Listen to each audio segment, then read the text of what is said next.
So like in the social justice warrior of correctness, like I'm not listening to any hip hop because it degrades women, or like, they're talking about super homophobic, like, you know what I mean?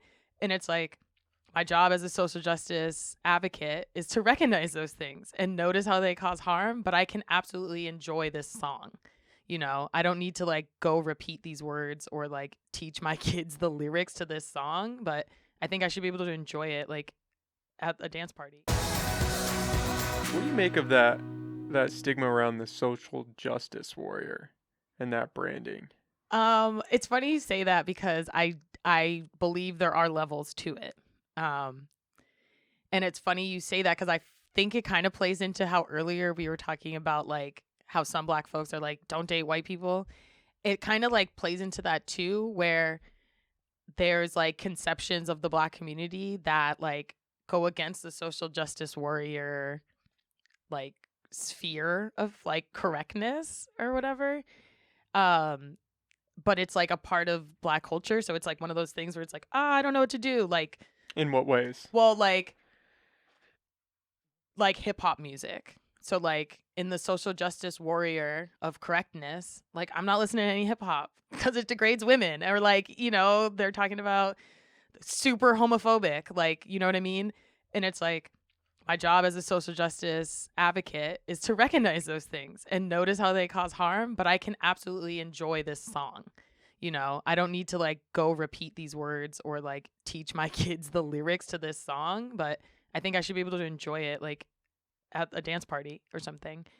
Or same thing, like culturally, the word bitch, like you use that, like that's my bitch. Oh, what up, bitch? Like, you just say it. Excuse me if I'm not supposed to swear. No, you can say whatever. Okay. I was like, oh wait, hold on. Yeah, you're good. You know what I mean? That's like another thing. Like culturally, we use that word, but in the grand scheme of like the social justice warrior, like you don't call anybody anything out of their name, even if it's reclaimed.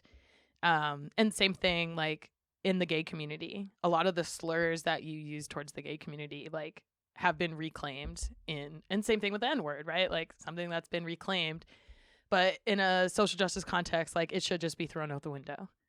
And we were talking about this in my house the other day because it's easy, I think, for people to like kind of take it and run and like not let people like be human or make error. Get a little too crazy. In the like sphere of being like, well, I'm a social justice warrior. Like you can never mess up or you can never have a flaw or like be human in having to relearn things. You know what I mean? Like we're always relearning. Everything is coming to light that it's not great.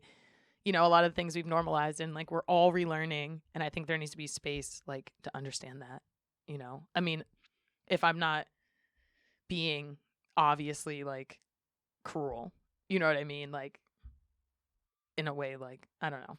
It's complex. I'm glad you said that, because that is a perspective you don't really hear that often.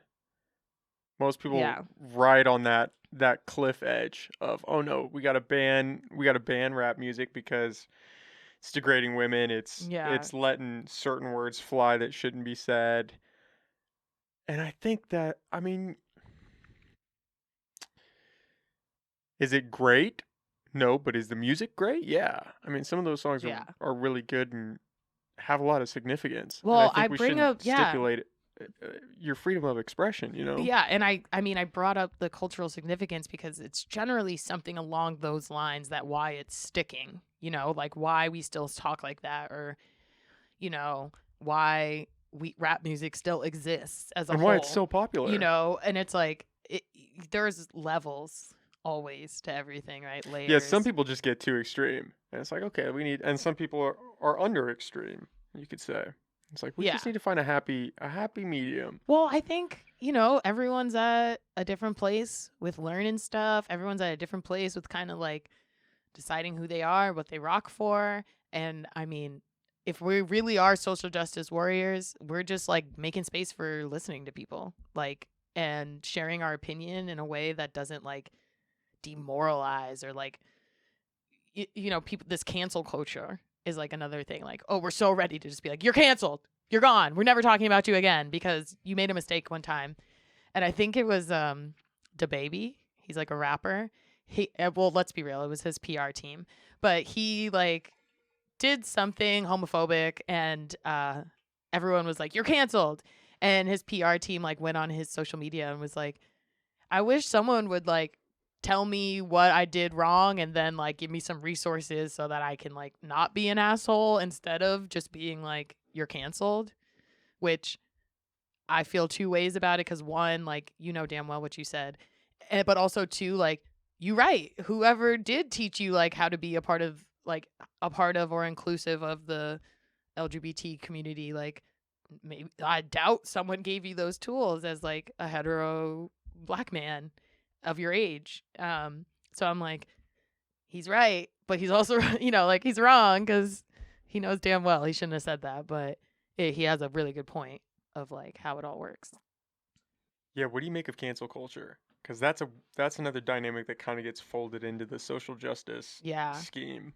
I think basically like you've got basically like three chances, maybe not three, depending on what Three you did. strikes and you're out. We're going Kind baseball of, rules. kind of, and I also am like nobody's ever truly canceled, right? So like even someone I used to be like best friends with, where maybe we had a falling out or like maybe we're not as close anymore. It's like you don't not exist to me anymore. Like if I see you, we're still in community together, especially like in this tiny little community. Like I'm going to see you at the grocery store or at the farmer's market. So it's like I always wave and say hello, but maybe I don't want to sit down and have the picnic with you, or whatever. And I kind of feel like that way with famous people. It's like you can cancel whoever you want. There's always somebody that still likes that person.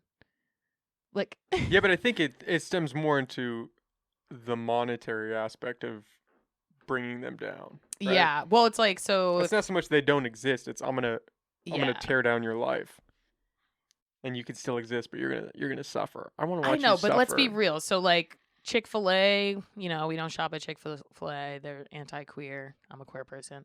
Or like Hobby Lobby. I do not shop at Hobby Lobby. What's up with Hobby Lobby? They're like also just like super Anglo Christian, queers are bad type folks. So I don't really shop there either.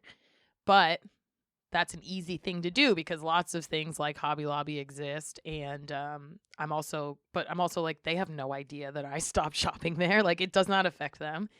Whereas like the same thing could be said as for the Nike shoe, like we said I earlier. was Like just thinking that the as you were same talking about thing that. falls into it. It's like I could choose to not buy Nikes anymore, which I should do. Will they notice? No. But my social justice warrior conscious will feel better. But do I? No, because I value the Nike shoe more than I value Hobby Lobby or Chick-fil-A. Crazy. It's a weird separation that we make. Of okay, I'm not gonna compromise on this, but I'm gonna adjust on this one.